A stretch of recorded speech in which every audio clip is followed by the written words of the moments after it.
everyone, and welcome to the Indian Tech Icon Spotlight, where we celebrate the brilliance, resilience, and innovation in the future of technology. I'm your host, Sheetal Ohal Acharya, and joining us today is a visionary leader in digital transformation, innovation, and strategy, Mr. Manny Parmar. It's a pleasure to have you with us on the show, Manny. Thanks for joining us. Great. Thank you for having me. So, Manny, you mentioned you have a global spread of team. So how do you bring that collaboration and synergy within your team? Obviously through technology in some way, like whether it's through Zoom meetings or Microsoft Teams and things like that. That's the technology aspect of getting together. But I mean, the team is managed through lots of one-on-ones, lots of questions as to how they're doing. But everyone in our field is usually a professional and a consultant already, right? So it's specialized skill sets. So for the project team to come together, there's those specialized skill sets that need to be there for the right team to come together as well. And then the rest of it is just managing the team as far as performance and accountability and ensuring that they're engaged. And how about like upskilling the team, motivating them always on a high pressure project? How do you manage that? Yeah, I mean, we have a team and a training schedule for individuals. I mean, oftentimes, we can have part of the team members might want to look at leadership or might want to grow in their careers. What does that look like? So there's a plan and a method for that to occur.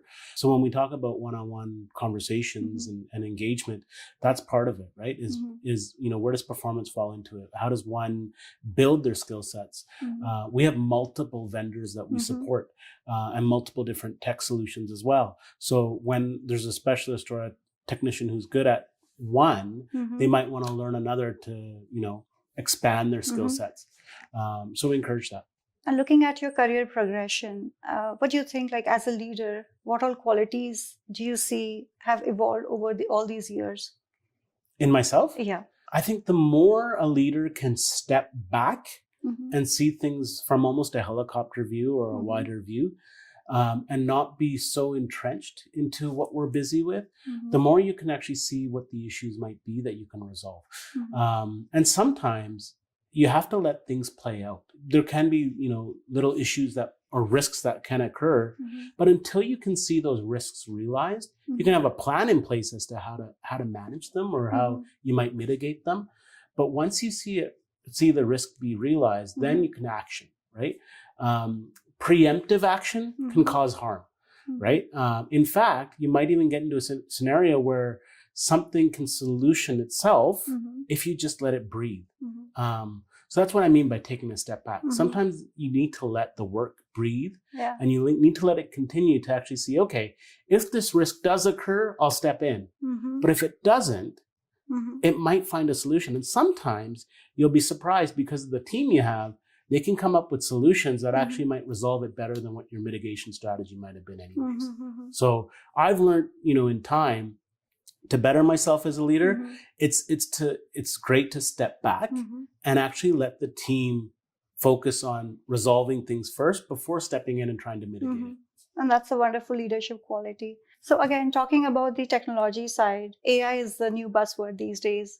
So what's your thought on AI and how companies are accepting or not accepting AI in general? AI is one of those terms where it's like, if you were to say, what's the issue on each segment? It's like, okay, what are the concerns? AI. So absolutely AI is growing. In our field, when it comes to regulatory compliance, I mean, imagine a world where you could be having some sort of wearable, like, Ray-Ban glasses or Meta glasses or even headsets that actually capture incidents or give you a recording of what's there. And that technology comes in and goes into a software and then it automatically writes out what the job hazard might have been, what the incident might have been, what the cause might have been, and all that kind of stuff. Like, there's opportunity with AI to generate and expedite things. Will it make things easier? Yes, to some degree. I can tell you right now, from a project management lens, AI has made documentation so much easier. Wow. When it comes to reports, when it comes to presentations, when it comes to even putting business processes together. You could voice into, any sort of generative AI and it will develop it for you.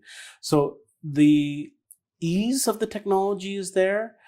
Is the reliance completely there? I think that depends on accuracy, right? So the more growth we're going to see with that accuracy, the easier and better it's going to become.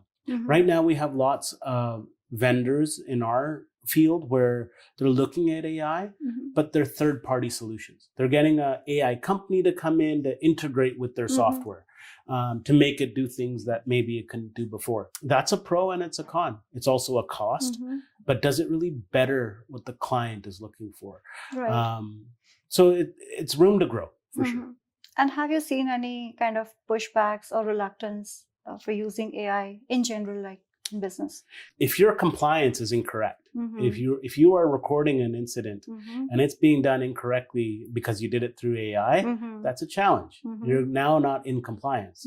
So the human aspect of verification and looking at it is a huge part of the trust, I guess you could say, in AI, right? Like you can only trust AI if you know that the information it's giving back to you is accurate. Right. So it will go hand in hand, the artificial intelligence along with the human touch to it. Yeah, it has to. There has to be a verification and there has to be some sort of human person saying, okay, that's accurate. Otherwise, if it's not accurate, can you really trust technology to do it for you? Like 100%, maybe 80%, but not 100. Yeah, that's a great insight. So Manny, I mean, just switching lanes now. Let's go back to your, kind of early college days. Like, I would like to know more about where you studied, about your education, and how were your college days? My college days, like most days, were fun. It was filled with filmmaking and broadcasting and running TV stations and filled with filming a lot of weddings and things like that. So yeah, I mean, for me, like anytime I go back to BC or Vancouver, I'm well connected in that industry as far as media is concerned. It's nice to be able to be part of that kind of community. I'm still in touch with a lot of my professors in that field and things like that as well. I think I wouldn't ever regret any of those experiences. I enjoyed every single part of my college days until getting them, because I feel experiences and knowledge is what kind of brings you to where you are, right? Definitely, so even if it's a connection you make with one person, that builds you as a person. For right? sure, yeah. It allows you to be more comfortable in front of cameras. It allows you to be more communication availability as far as how you communicate. Perception comes across differently, and that helps you build, right? So college, university does that to you. It'll help you build experiences that will lead what your life could be like. Do you still feel like somewhere from your busy schedule, do you feel that, you should also, spend some time again in filmmaking or making short films? Do you still feel Not as much. Going back? At my age now, you start to think, okay, go to work and spend time with family, right? So is it something I missed? Not really. I still pick up a guitar and sing once in a while. Like I still keep in touch with the arts, but it's now more a hobby. Right? It's now more a shonk. Like it's not like I do it all the time. I like what I do. I like my job. I like being a solution and a visionary leader. And that's become who I am now. But could I be where I am now without my past? No, not at all. There's no way I could have gained that insight and that corporate leadership without all the experiences that I had. So Manny, let's do a touch base with your roots, from where you belong, or maybe I know you were born and brought up in Canada. And how about your roots back in India? So roots back in India, my dad is from Punjab, where, he's from Mansa, Haryana. Mansa, Bathinda area. My mom is from Haryana. So my mom is from Karnal. So yeah, that's my background. As far as visiting India, I go back to India probably every 2 years or so in some capacity. But, being born and brought up in BC, moved to Calgary I'd say about 7 to 8 years ago. I'm pretty well cultured. Having done lots of work, running an Indian video store, doing lots of Indian weddings, I'm very familiar with the culture. I'm very I do Bhangra, I do music, I sing, I play guitar, having a filmmaking background, I got into filmmaking because I watched so many Bollywood films, right? I watched so many Hindi films. I got into singing because of wanting to learn how to sing. I got into technology and things like that because of wanting to learn filmmaking or wanting to learn the tech as well, right? So yeah, I mean, is there a strong connection back to India? Absolutely. I've been to Bombay. I've released and produced the first Punjabi 3D film. So I've done a lot to stay connected to my roots while still being born and brought up here. Awesome. So that's really great to know that you're still closely connected with your roots.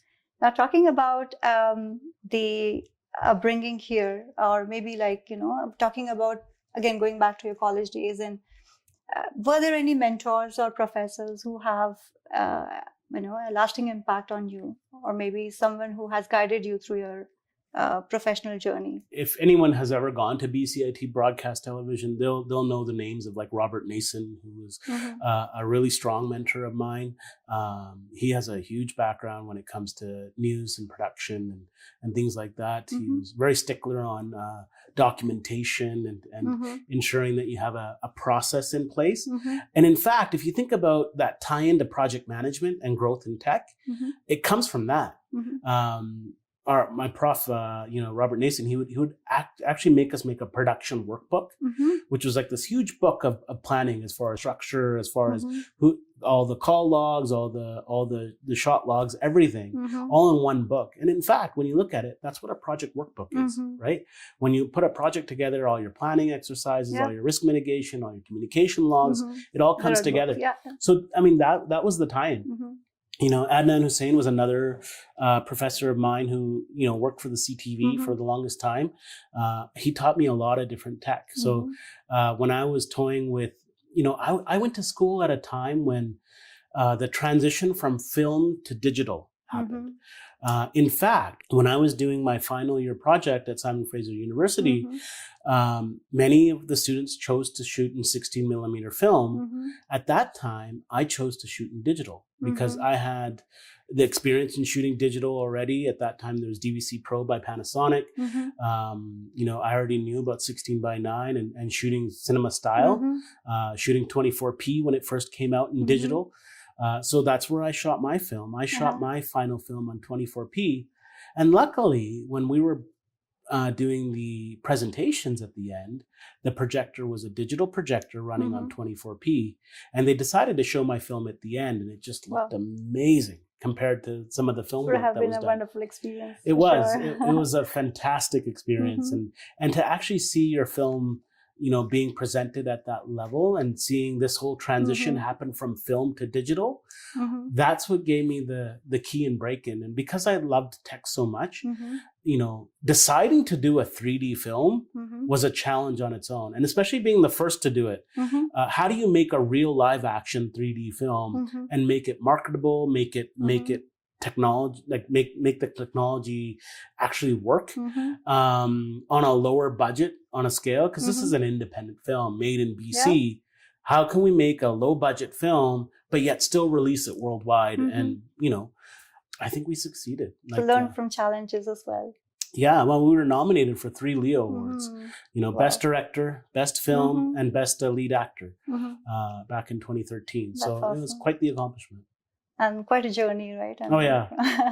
Yeah. So, Manny, what's one piece of advice if, you would have to give to the young aspirants? Like, for you, I will ask both, like, who are aspiring to go to the film industry or filmmaking industry, and the other lot, like, who is looking to get into the leadership role in tech world? This one advice is key.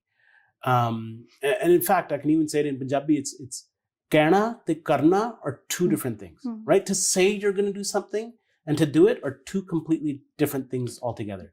If you want to succeed, get on the doing side. Don't stay on the saying side. You could say, yeah, I'll do this tomorrow. I want to study this. I want to make this film. I want to study project management, or I want to become a leader. Stop it. Just do it. Yeah. If you want to become a leader, start leading. If you want to make a film, start putting it together. For me, until I bought that 3D camera and I had it, I'm like, okay, it's done now. If I already have the camera, I have to finish this film. right? It has to happen. And you'll find that once you start taking those incremental steps, whatever those steps are, right? You're now closer to the finish line than you were when you started. And in fact, if you've gone past the point of no return, when you're invested, whether it's time, whether it's money, because money is the biggest driving factor. If you want to start a pizza place and you've bought the pizza place, you've opened the pizza place. It's going to happen. Whether it's good or bad, you don't know, right? So saying something and doing it are two different things. Be on the doing side. That's the number one advice for anything you do in life. And that's a valuable advice, getting into action, right? That's what is the key. Yeah, a friend of mine says, there's three things you need to do to succeed in life, right? You need to figure out what you want to do, right? So you need to, first off, you need to get focused. So once you're focused, you build a plan, right? And once you build a plan, do it. That's awesome. it. Yeah. Get focused, build a plan, do it.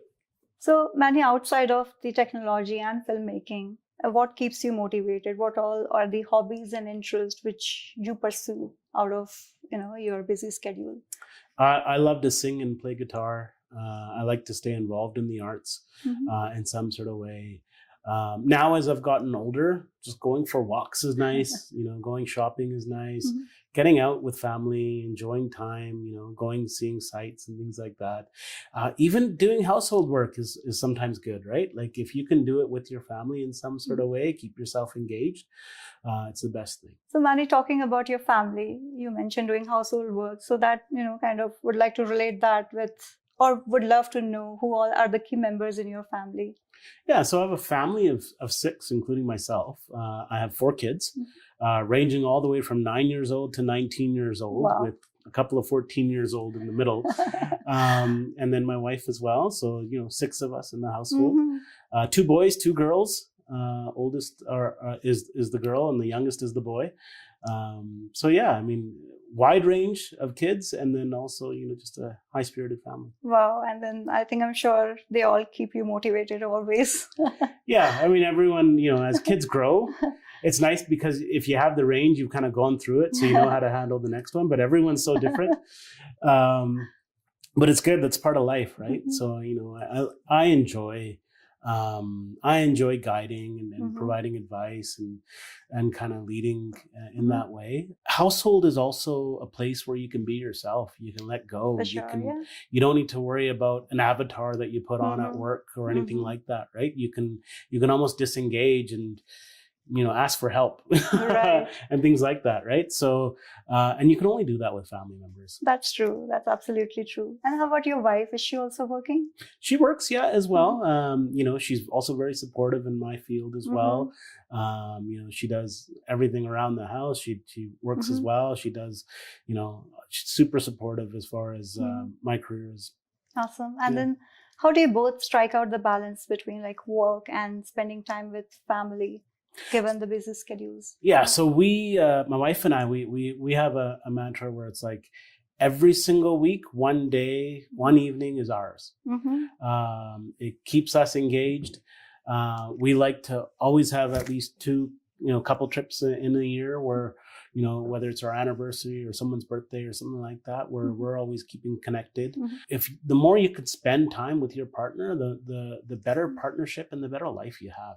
The more communication you have with each other, right? The more you can bounce ideas off of each other, the more you can love each other. Like, not just part of life. And what's the idea of your perfect weekend after? How do you unwind on weekends? Is there a family ritual that you do, or you meet your friends over the weekend? Well, my friends are also of the same mindset, right? They spend time with their families. So they understand when I'm with my family, spending time with them, which is a preference for most people, right? When you have a family of 6, there's always something going on with some child or whether it's together. We like to go out, maybe to a restaurant as a family, or we like to, do things around the house, play games, whether it's going out to the lake here in Chestermere. It can be a number of different things. And that actually builds the bond absolutely within the family. Yeah, that's true. So true. So Manny, let's move on to a fun section. So it's gonna be a rapid fire round. No rush. I would expect you to answer the questions in just like few seconds. Okay. They're very simple questions. So whatever comes to your mind, just answer that. Sure. Yeah. Okay, so your very first question, carbon footprint or digital footprint? What's harder to manage? Carbon footprint. Sustainability, strategy or mindset? Strategy. Who's your biggest inspiration? That's a tough one. Biggest inspiration as far as work is concerned, or anyone. It could be Oh. someone from your family, your parents, your friends, someone who really inspired you. I would say my friends, actually. What's your favorite destination for a family holiday? I love Disney. I can go back to Disney My as many favorite times. Okay, one tech trend you are most excited about? AI. I think there's lots of opportunities, whether it's through sustainability or filmmaking. Either way. Like that answer. Tea or coffee? Tea. Books or podcasts? Podcasts. All-time favorite movie? Back to the Future. And favorite song? Favorite song? Main koi aisa geet gaun. Wow, lovely. And with this, we are done with our rapid fire and we are done with our round of interview as well. Great, thank you. Thank you so much, Manny. It was really a pleasure to have you with us on our show. And thank you so much for taking out time for us. Great, thanks for having me. Thank you.